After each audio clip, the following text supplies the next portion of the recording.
जय माता दी।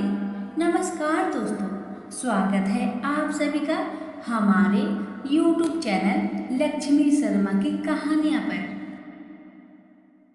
प्रेम से बोलिए गौरी पुत्र गणेश की जय।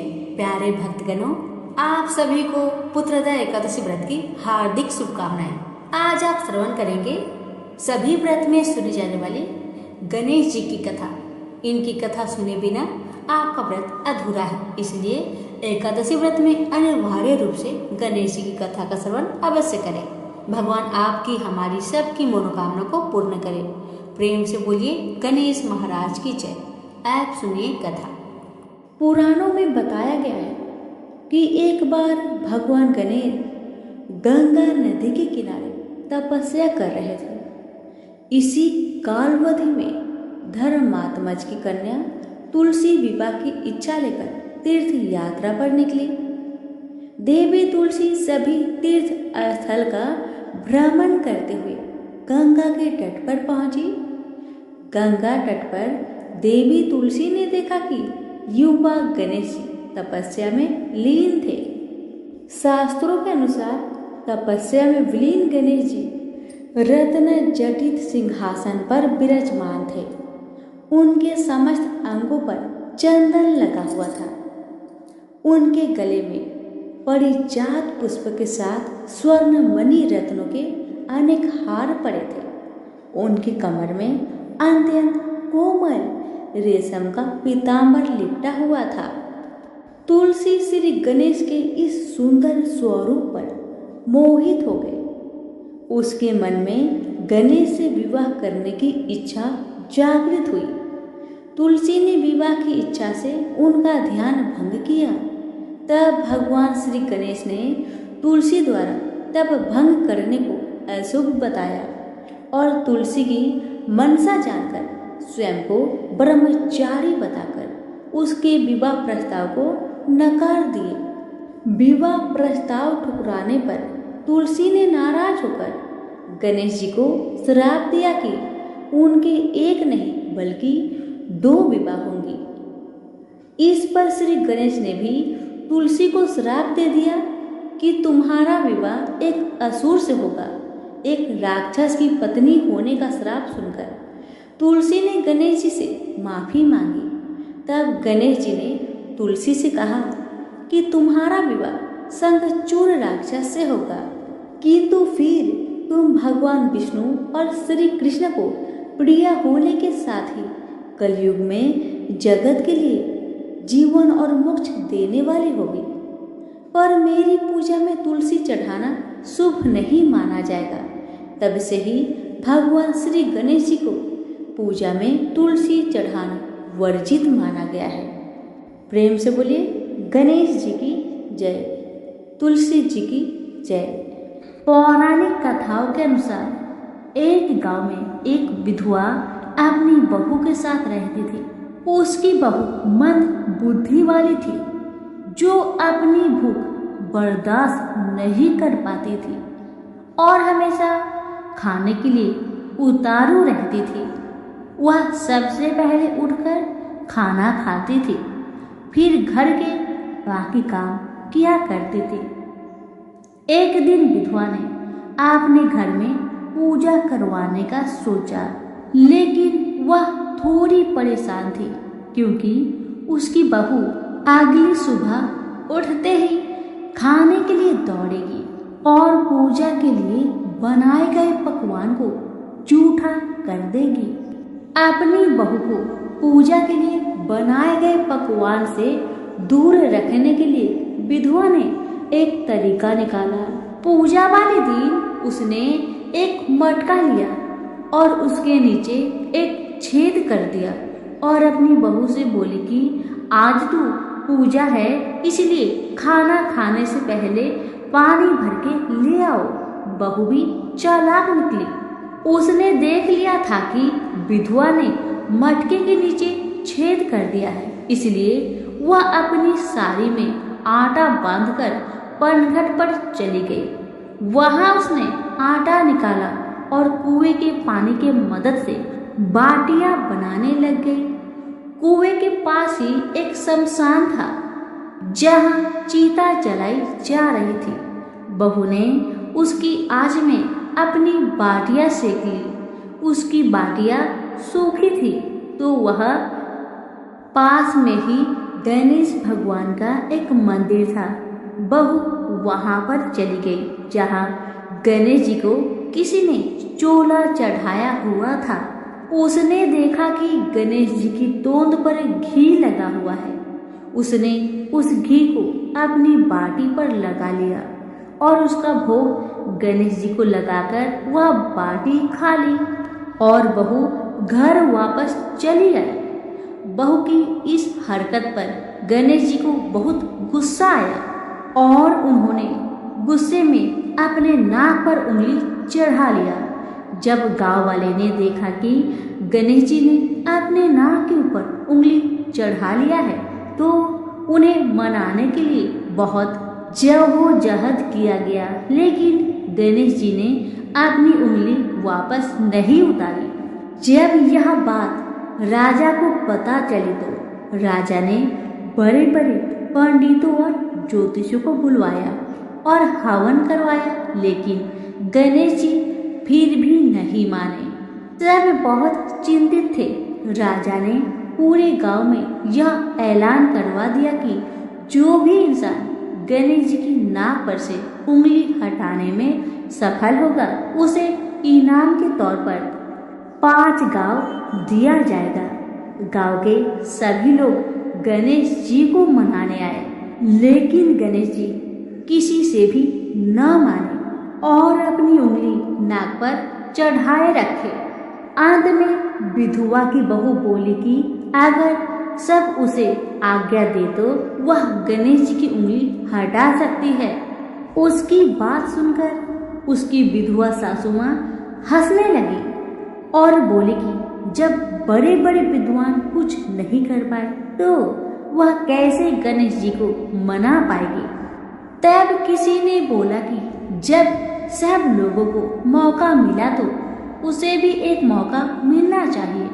फिर सभी लोग बहू को एक मौका देने के लिए मान गए, लेकिन बहू ने एक शर्त रखी। उसने कहा कि उसके घर से लेकर मंदिर तक पर्दा बांध दी जाए। सब लोगों ने सोचा कि इतना तो हो ही चुका है तो पर्दा बांधने में क्या जाता है।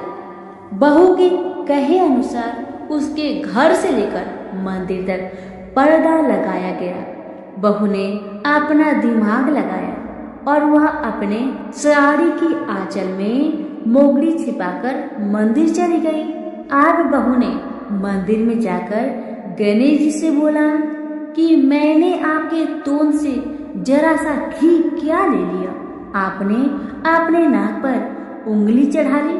अब आप नाक पर से उंगली हटाइए या दो एक मोगरी की, अभी आपके टुकड़े टुकड़े हो जाएंगे। बहू की यह चेतावनी सुनकर गणेश जी थोड़ा डर गए और उन्होंने सोचा कि यह तो पूरी पागल है, कहीं सच में यह मुझे मोगरी न मार दे। अब तो गणेश जी ने बिना सोचे समझे अपने नाक पर से उंगली हटा ली, जिसे देखकर गांव वाले बहुत खुश हो गए और बहू का जय जयकार करने लगे। राजा के ऐलान के मुताबिक बहू को 5 गांव इनाम में दिए गए। यह कथा सुनकर लोग गणेश भगवान से यह मांगते हैं कि वह भी उस बहू की तरह सबकी बात मान जाए और उनकी सभी मनोकामनाएं पूरी करे। तो प्रेम से बोलिए गणेश महाराज की जय हो। कथा। एक बार एक मेढक और मेढकी तालाब में साथ रहते थे। मेढक गणेश जी का बहुत बड़ा भक्त था। वह हर रोज गणेश जी की पूजा करता था। वह कुछ काम न करता, बस गणेश जी का नाम जपता रहता। मेढकी उससे बहुत परेशान थी। एक दिन मेढकी ने गणेश जी की मूर्ति छिपा दी। मेढक आया और गणेश जी की मूर्ति के बारे में पूछने लगा तो मेढकी ने बोला कि मुझे नहीं पता। एक दिन एक औरत उनके तालाब के पास आई और उसने अपने मटके में पानी भरने लगी। जैसे ही उसने पानी भरा वैसे ही मेढक और मेढकी उसके मटके के अंदर चले गए। घर जाकर उस औरत ने पानी गैस पर रख दिया। मेढक और मेढकी भी साथ में जलने लगे। मेढकी मेढक को बोलने लगी कि तुम तो गणेश जी की बहुत बड़ी भक्त हो, तो बोलो गणेश जी को हमें बचाए। मेढक ने यह सुनकर गणेश जी का नाम जपना शुरू कर दिया। थोड़ी देर बाद एक सांड आया और अपने दोनों सींग मटके पर जा मारा और मटका जमीन पर गिरकर टूट गया और दोनों बच गए। मेढक ने घर जाकर गणेश जी की मूर्ति मेढक को लौटा दी और उसने भी गणेश जी का पूजन करना शुरू कर दिया। तो प्रेम से बोलिए गणेश महाराज की जय हो। एक बार गणेश जी एक छोटे से बालक के रूप में 1 चम्मच चावल और 1 चम्मच दूध लेकर सारे गांव में घूम रहे थे और वह हर किसी से एक ही बात कहते, कोई मेरे लिए खीर बना दो, कोई मेरे लिए खीर बना दो। मगर छोटे से बच्चे के हाथों में 1 चम्मच दूध और 1 चम्मच चावल देखकर सभी लोग हंसने लगे। कहने लगे, देखो ना, इस बच्चे को देखो, 1 चम्मच चावल और दूध लेकर गांव में घूम रहा है और कह रहा है कि मेरे लिए कोई खीर बना दो। इतना कह कर सभी लोग हंस रहे थे, लेकिन किसी ने भी उस बालक के लिए खीर बनाकर नहीं दिया। बाल रूपी गणेश जी कुछ दूर और आगे बढ़े तब उन्हें एक झोपड़ी के पास एक बुढ़िया माई बैठी हुई नजर आई। जब बुढ़िया माई ने उस बालक के हाथ में 1 चम्मच दूध और 1 चम्मच चावल देखा और सुना कि कोई मेरे लिए खीर बना दो, तो बुढ़िया माई ने सोचा, चलो मैं ही इसके लिए खीर बना कर देती हूँ। तब बुढ़िया माई ने उस भेष रूपी बालक को बड़े प्यार से बोला, बेटा लाओ चावल और लाओ दूध, मैं तुम्हारे लिए खीर बना देती हूँ। जब बुढ़िया माई अपने झोपड़ी के अंदर जा रही थी तभी बालक ने कहा, माता थोड़ा बर्तन बड़ा लेकर आना। माता ने सोचा, चलो बच्चे के मन रखने के लिए मैं बड़ा ही बर्तन लेकर आती हूँ, और माता ने वैसा ही किया। अपनी झोपड़ी में जाकर जो सबसे बड़ी बर्तन थी उसे लेकर बाहर आई। तब बालक उसमें दूध डालना शुरू कर दिए। दूध से बर्तन तो भर गई, मगर चम्मच का दूध समाप्त नहीं हो रहा था। बूढ़ी माई ने अपने घर के सारे बर्तन को बाहर ला दी और सारा बर्तन दूध से भर गया। ये देखकर बूढ़ी माई तो आश्चर्य में पड़ गई और मन में सोचने लगी, जरूर ये बालक जादू टोना जानते होंगे, तभी तो 1 चम्मच दूध से सारा बर्तन भर गया, मगर चम्मच का दूध समाप्त ही नहीं हुआ। अब भेष रूपी बालक बूढ़ी माई से कहने लगे, माई मैं नहाकर आता हूँ, तब तक तुम मेरे लिए खीर बना देना। जब खीर बनकर तैयार हो गई तो बूढ़ी माई के पोते पोती खीर खाने के लिए रोने लगे। तब बूढ़ी माई ने गणेश जी का नाम लेकर चूल्हे में थोड़ी सी खीर डाली और कटोरी भर भर कर अपने बच्चों को दे दी। ये सब ऊपर से पड़ोसन देख रहे थे, तो बूढ़ी माई ने सोचा कहीं ये चुगली ना कर दे, तो उन्होंने एक कटोरा उस पड़ोसन को भी पकड़ा दिया। अब तो बेटे की बहू ने भी चुपके से 1 कटोरा खीर खा ली और खीर खाने के बाद उस बर्तन को चक्की के नीचे छुपा दिया। अभी भी भेष रूपी गणेश जी नहाकर नहीं आए थे। बूढ़ी माई को भूख लग रही थी, तो बूढ़ी माई ने भी एक बड़ी कटोरी में खीर भरकर दरवाजे के पीछे बैठकर हाथ जोड़कर सच्चे मन से कहने लगी, हे गणेश जी महाराज आपका भोग लगे। इतना कहने के बाद बूढ़ी माई खीर खानी शुरू कर दी और तभी ही भेष रूपी गणेश महाराज चले आए। तब बूढ़ी माई ने कहा, आजा रे गणेशिया, खीर खा ले, मैं तेरी ही राह देख रही थी। तब भेष रूपी गणेश जी ने कहा, माई मैंने तो खीर पहले ही खा ली। बालक की बात सुनकर बूढ़ी माई ने कहा, तुमने कब खाई खीर? तब भेष रूपी गणेश जी ने कहा, जब तेरी पोते पोती ने खाई तब खाई थी खीर, जब तेरी पड़ोसन ने खाई तब खाई थी खीर, और जब तेरी बहू ने खाई तब भी खाई थी, और अब तूने खाई तो मेरा पूरा पेट भर गया। बालक की बात सुन बूढ़ी माई कहने लगी, बेटा तेरी सारी बात सच है, पर बहू बेचारी का नाम तो मत लो। बेचारी बहू तो सुबह से काम में ही लगी है, फिर उसने कब खीर खा ली? तब भेष रूपी गणेश जी ने कहा, माई चक्की के नीचे जाकर देख, जूठा कटोरा पड़ा है, और तूने तो मेरी भोग तो लगाया, वह तो वैसे ही खा गई। बुढ़िया ने कहा, बेटा घर की बात है, घर में ही रहने दो, और मुझे बताओ कि बाकी बची हुई खीर का मैं क्या करूं? तब भेष रूपी गणेश जी ने कहा, नगरी जिमा दो।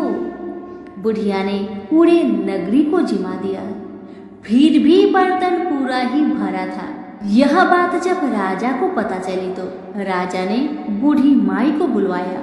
राजा ने कहा, क्यों री बुढ़िया, ऐसा बर्तन तेरे घर में ना शोभे, ये तो मेरे महल में शोभे।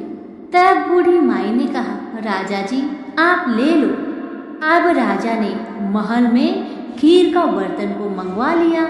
लाते ही खीर में कीड़े मकोड़े बिच्छू कंगले हो गए और खीर से दुर्गंध आने लगी। ये देखकर महाराज ने बुढ़िया से कहा, ए बुढ़िया अपनी बर्तन को वापस ले जा, मैंने तुमको दे दिया।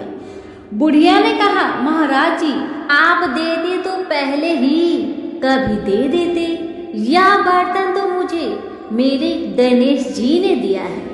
बुढ़िया ने बर्तन वापस लिया, वैसे ही वह सारे खीर सुगंधित खीर में बदल गए। अब घर आकर बूढ़ी माई ने गणेश जी से कहा कि बची हुई खीर का क्या करे? तब गणेश जी ने कहा, झोपड़ी के कोने में खरा खोद कर गाड़ दो, उसी जगह सुबह उठकर वापस खोदेगी तो धन के 2 चने मिलेंगे। ऐसा कहकर गणेश महाराज अंतर ध्यान हो गए और जाते जाते उन्होंने बूढ़ी माई की झोपड़ी में लात मार दी, जिससे झोपड़ी महल में बदल गया। सुबह बहू ने फावड़ा लेकर पूरे घर को खोद दिया तो कुछ भी नहीं मिला। बहू ने कहा, सासू जी थारो गणेश जी तो झूठो है।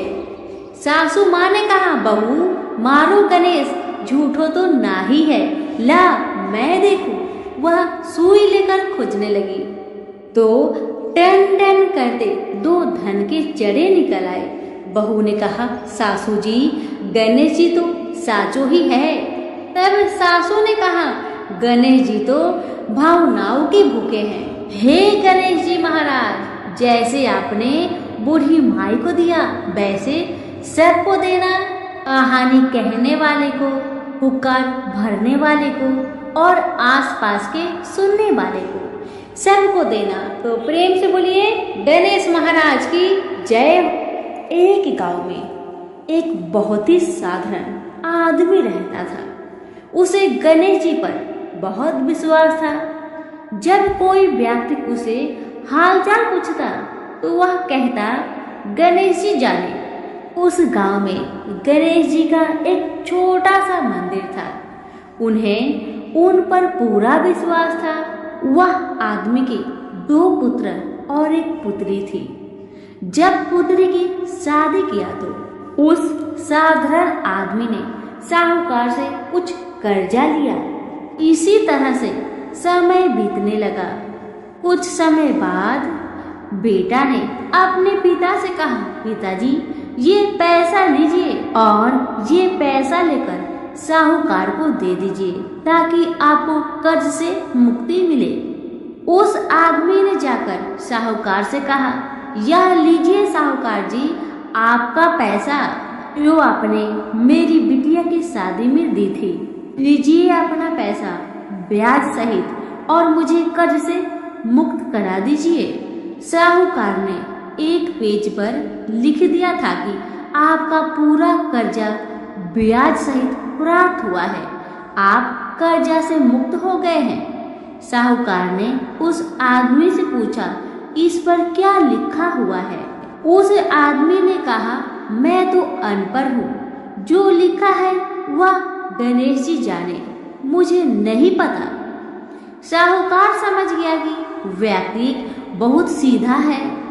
उनके मन में लोभ आ गया। साहूकार ने उस आदमी को कहा, अंदर जाकर एक गिलास पानी लेकर आओ।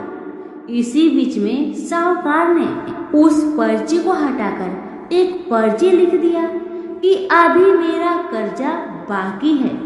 अंदर से व्यक्ति आया और पर्ची लेकर चला गया।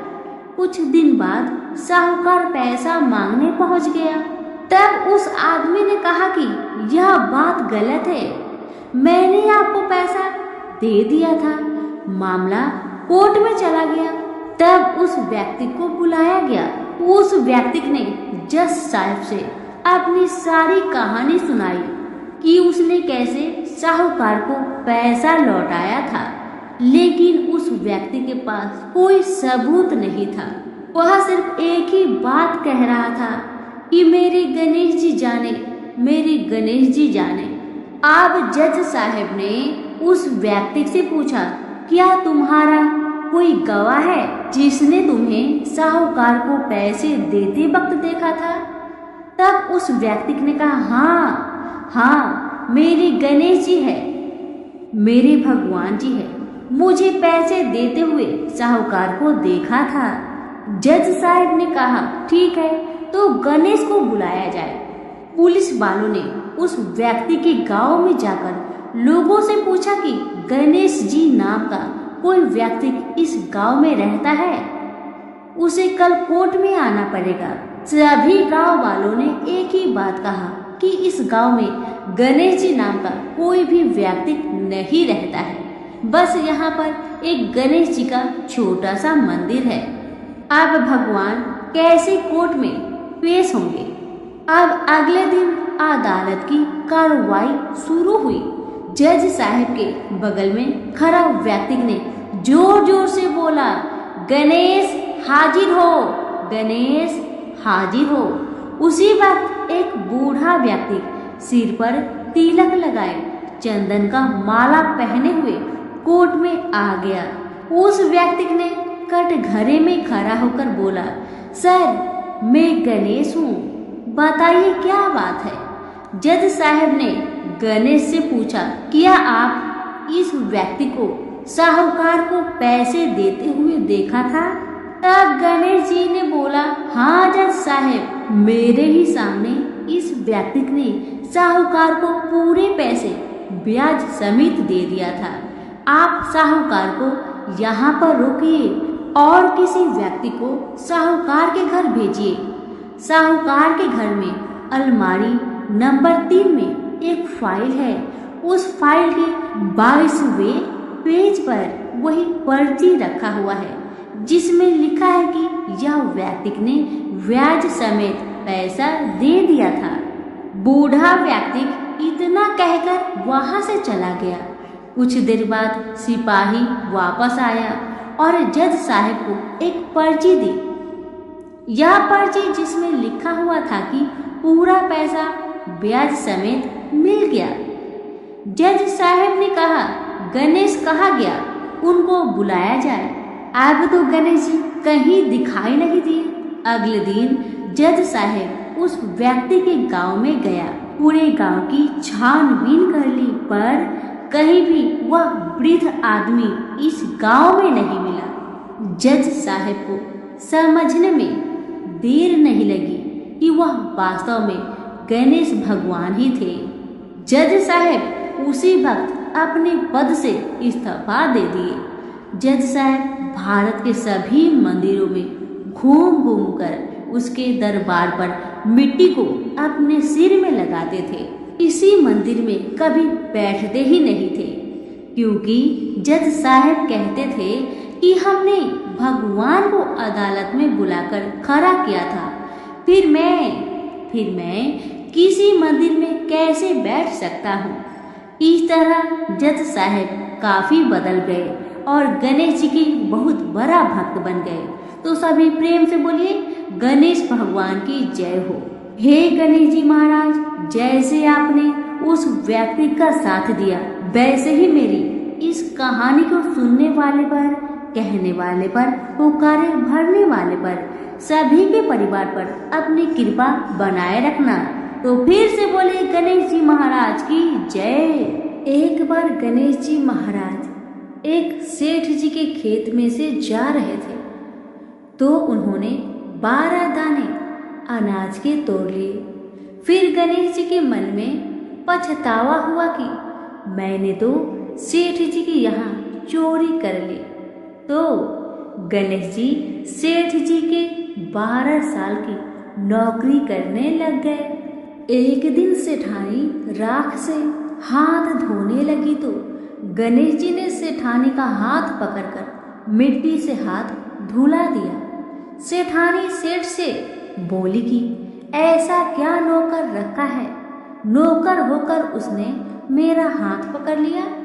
सेठ जी ने गणेश को बुलाकर पूछा कि तुमने सेठानी का हाथ क्यों पकड़ा? तो गणेश जी ने बोला कि मैंने तो एक सीख की बात बताई है। राख से हाथ धोने से घर की लक्ष्मी नाराज होकर घर से चली जाती है और मिट्टी से हाथ धोने से आती है। सेठ जी ने सोचा कि गणेश है तो सच्चा। थोड़े दिनों बाद कुंभ का मेला आया। सेठ जी ने कहा, गणेश सेठानी को कुंभ के मेले में स्नान करा के ले आओ।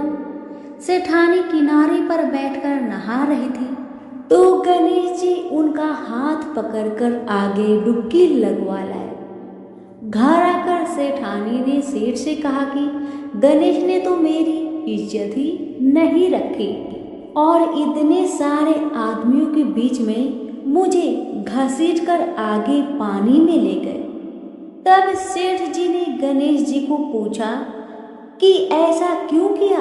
तो गणेश जी ने कहा कि सेठानी किनारे बैठकर गंदे पानी से नहा रही थी, तो मैं आगे अच्छे पानी में डुबकी लगवा कर ले आया। इससे अगले जन्म में बहुत बड़े राजा और राजपाट मिलेगा। सेठ जी ने सोचा कि गणेश है तो सच्चा। एक दिन घर में पूजा पाठ हो रही थी, हवन हो रहा था। सेठ जी ने गणेश को कहा कि जाओ सेठानी को बुलाकर ले आओ। गणेश जी सेठानी को बुलाने गया तो सेठानी काली चुनरी ओढ़कर चलने लगी, तो गणेश जी ने काली चुनरी फाड़ दी और कहा कि लाल चुनरी ओढ़ के चलो। सेठानी नाराज होकर सो गई। सेठ जी ने आकर पूछा, क्या बात है? तो सेठानी ने बोली कि गणेश ने मेरी चुनरी फाड़ दी। सेठ जी ने गणेश को बुलाकर बहुत डांटा और कहा, तुम बहुत बदमाशी करते हो। तो गणेश जी ने कहा, पूजा पाठ में काला वस्त्र नहीं पहनते हैं, इसलिए मैंने लाल वस्त्र के लिए कहा। काला वस्त्र पहनने से कोई भी शुभ काम सफल नहीं होता है। फिर सेठानी ने सोचा कि गणेश है तो समझदार। एक दिन सेठ जी पूजा करने लगे तो पंडित जी ने बोला कि वो गणेश जी की मूर्ति लाना भूल गया, अब क्या करें? तो गणेश जी ने बोला कि मेरी कोई मूर्ति बनाकर विराजमान कर लो, आपके सारे काम सफल हो जाएंगे। यह बात सुनकर सेठ जी को भी बहुत गुस्सा आया और वो बोले कि तुम तो अब तक सेठानी से ही मजाक करते थे, मेरे से भी करने लग गए। तो गणेश जी ने कहा, मैं मजाक नहीं कर रहा हूँ, मैं सच बात कह रहा हूँ। इतने में ही गणेश ने गणेश जी का रूप धारण कर लिया और सेठ और सेठानी ने ही गणेश जी की पूजा की। पूजा खत्म होते ही गणेश जी अंतर ध्यान हो गए। सेठ सेठानी को बहुत धोखा हुआ और उन्होंने कहा कि हमारे पास तो गणेश जी रहते थे और हमने उनसे इतना काम करवाया, तो गणेश जी ने सपने में आकर सेठ जी को कहा कि आपके खेत से मैं 12 अनाज के दाने तोड़ लिया था, उसी का दोष उतारने के लिए मैंने आपके यहाँ काम किया था। गणेश जी की कृपा से सेठ जी के करोड़ों की माया हो गई। हे गणेश जी महाराज, जैसे सेठ जी को दिया वैसा सबको देना, कहते को, सुनते को और सारे परिवार को दे। प्रेम से बोलिए जय श्री गणेश। धन्यवाद।